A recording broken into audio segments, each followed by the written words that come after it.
हरियाणा की पशुपालन एवं डेयरी विभाग द्वारा प्रदेश के 90 लाख से भी अधिक पशुओं को मुंहखुर व गलघोटू रोग से बचाने के लिए सघन टीकाकरण अभियान 23 अक्टूबर से 23 नवंबर तक चलाया जा रहा है। इस कार्यक्रम का उद्देश्य गाय भैंस जैसे दुधारू पशुओं को मुंहखुर व गलघोटू जैसी रोग से बचाने के लिए दोनों बीमारियों की संयुक्त टीकाकरण करके उन्हें इन बीमारियों से बचाना है। इस अभियान के तहत अकेले भिवानी जिला में आगामी 23 नवंबर तक 2,83,000 गाय व भैंसों को ये टीका लगाया जा रहा है। इस बारे में जानकारी देते हुए पशु चिकित्सक डॉक्टर विजय सनसनवाल ने बताया कि भिवानी जिले में 2,83,000 गाय व भैंसों को मुंहखुर गलघोटू टीकाकरण का लक्ष्य रखा गया है। ये टीकाकरण का अभियान 23 अक्टूबर से शुरू होकर 23 नवंबर तक चलेगा। उन्होंने बताया कि पशुपालन विभाग की टीम पशु चिकित्सक की देखरेख में घर घर जाकर टीकाकरण का कार्य कर रही है। विभाग ने अलग अलग क्षेत्रों में अलग अलग स्थानों पर टीकाकरण के लिए अलग अलग टीमें लगाई हुई हैं।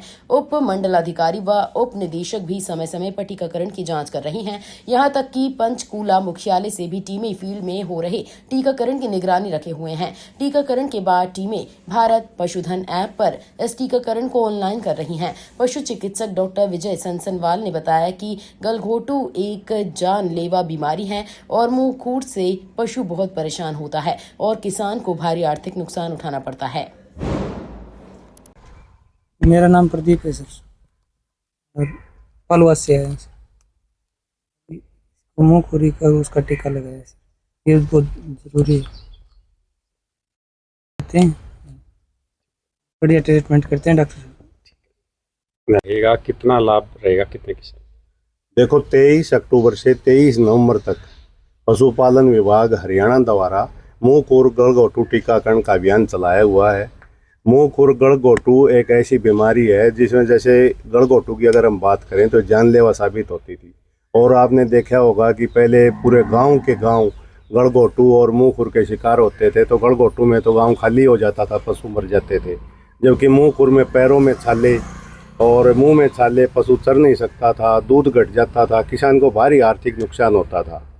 हरियाणा सरकार ने पायलट प्रोजेक्ट के तौर पर अपनाया, और अब पहले तो हम अलग अलग जैसे एचएस के, गलघोटू के या एफएमडी के अलग अलग 2 बार साल में टीके लगाते थे, तो 2 दूनी 4 हो जाती थी।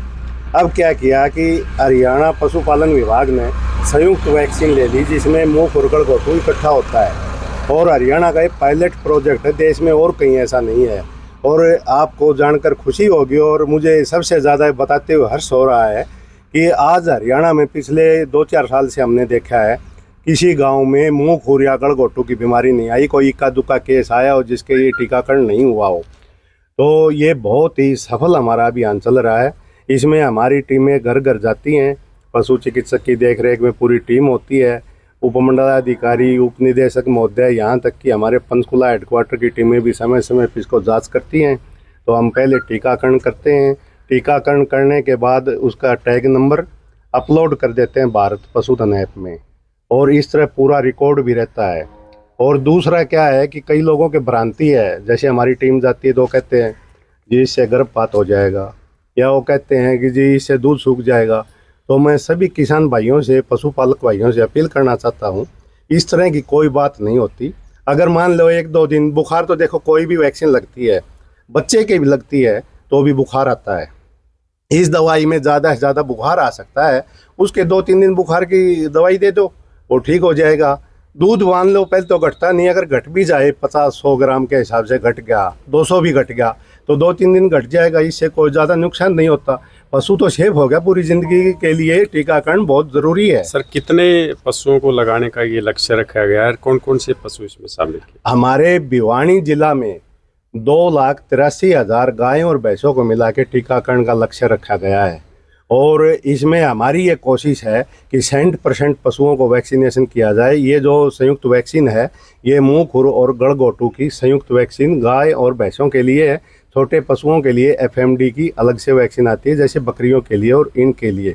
और जो ये वैक्सीन है ये सेफ़ है, हम 2-3 साल से प्रयोग कर रहे हैं, तो इसमें किसी तरह की वो दिक्कत नहीं आती। और हमारी ये सोच लेके जैसे पोलियो उन्मूलन किया है, हमारी भी यही सोच है कि भारत से, हरियाणा से मुंहखुर गलघोटू जैसी बीमारी को समाप्त किया जाए। और हम ये चाहते हैं कि कोई भी पशु छूटे ना, सुरक्षा चक्र टूटे ना।